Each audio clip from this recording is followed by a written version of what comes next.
Ezequiel capítulo 25, te adelanto que este capítulo lo estará compartiendo el pastor Luis Ortega en la iglesia, pero es uno de los capítulos muy interesantes, porque de aquí en adelante da una serie de profecías a las naciones que circunvecinas de Israel.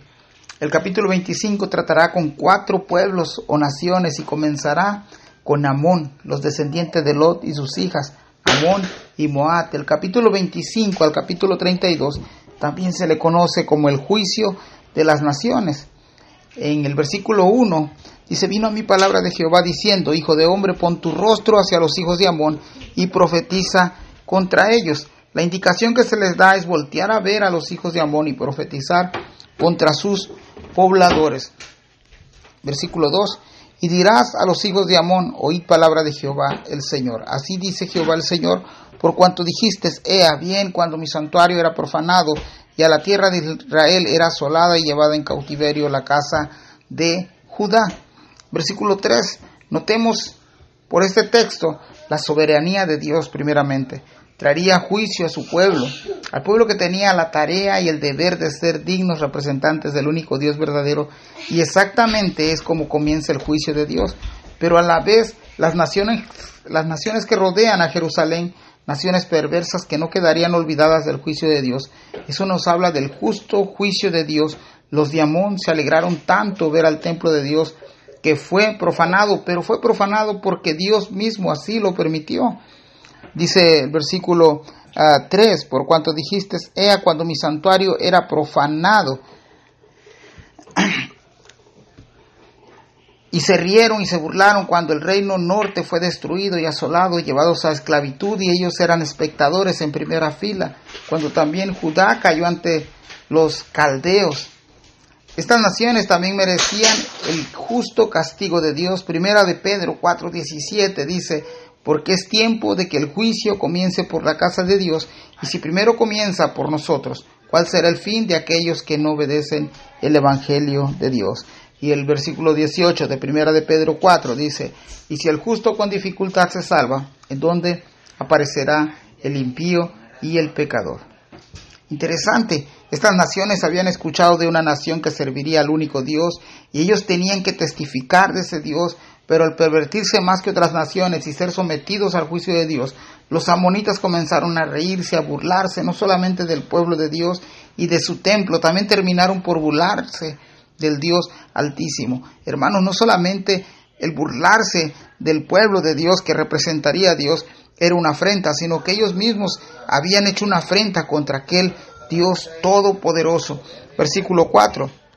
Por tanto, he aquí yo te entrego por heredad a los orientales, y pondrán en ti sus apriscos, y aplantarán en ti sus tiendas. Ellos comerán tus sementeras y beberán tu leche. Dice, por tanto, esta palabra es una conexión de lo que ya se dijo antes, y es un por tanto de consecuencias. Ahora note usted que dice, yo te entrego. Por tanto, he aquí yo te entrego, comienza el versículo 4. Esto habla de cómo Dios gobierna cada situación en particular, ejerciendo su soberanía.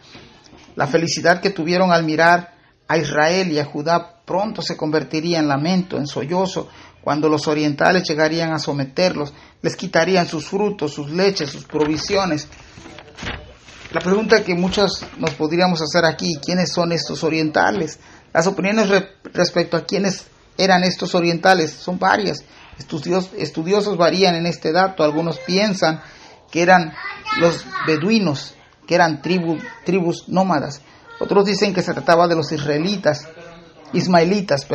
y otros llegan a la conclusión que se trataba de los mismos caldeos o babilonios. Versículo 5: y pondré a Rabá por habitación de camellos, y a los hijos de Amón por majada de ovejas, y sabréis que yo soy Jehová. Rabá significa ciudad grande, ciudad poderosa, puesto que era la gran ciudad y capital de los amonitas. El Señor la reduciría a campos para pastar camellos y ovejas cuando estas profecías se cumplieran. Los que recuerdan estas palabras sabrán que Jehová ha traído juicio. Esta misma profecía la encontramos en Ezequiel 21:20. En el versículo 6 nos dice: porque así ha dicho Jehová el Señor, por cuanto batiste tus manos y golpeaste con tus pies y gozaste en el alma con todo tu menosprecio para la tierra de Israel. Hermanos, el día en que Jerusalén cayó, los de Amón aplaudían, brincaban en señal de alegría por lo que estaba pasando Jerusalén. En Lamentaciones 2:15 vemos cómo las personas que pasaban por Jerusalén aplaudían, silbaban, movían sus cabezas en señal de menosprecio. Aún se preguntaban, ¿esta es la ciudad que decían perfecta hermosura, el gozo de toda la tierra? En el Salmo 48:2 dice, los hijos de Coré escribieron, hermosa provincia, gozo de toda la tierra, es el monte de Sión a los lados del norte, la ciudad del gran rey.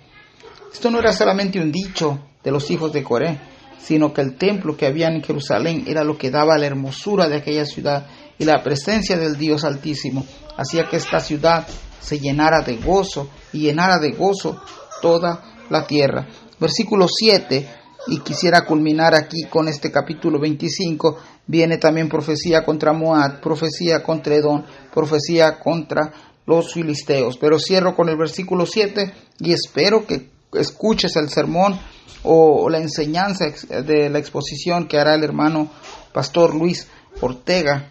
Dice el versículo 7, por tanto, he aquí yo extenderé mi mano contra ti y te entregaré a las naciones para ser saqueadas, te cortaré de entre los pueblos y te destruiré de entre las tierras, te exterminaré y sabrás que yo soy Jehová.